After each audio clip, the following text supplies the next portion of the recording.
Nananawagan si Senator Sherwin Gatchalian na ipatupad ang work from home o 4 na araw na lamang ang pasok kada linggo upang makatipid sa gasolina sa gitna ng inaasahang pagtaas ng presyo ng petrolyo. Ayon sa senador, makakatulong ang 4-day work week o work from home setup upang mabawasan ang biyahe at konsumo sa petrolyo. Inaasahang sisirit ang presyo ng langis dahil sa tumitinding tensyon sa Middle East.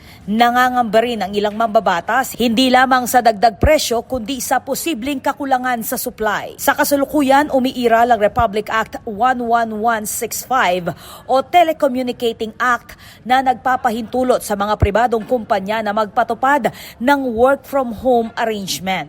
Patuloy ang girian sa pagitan ng Iran at ng Israel kasama ang United States na nagdudulot ng pangamba sa global oil supply. Ako po, Patricia Mamangon para King News Force Pampanga, balitang tutuking Balen, susuyo.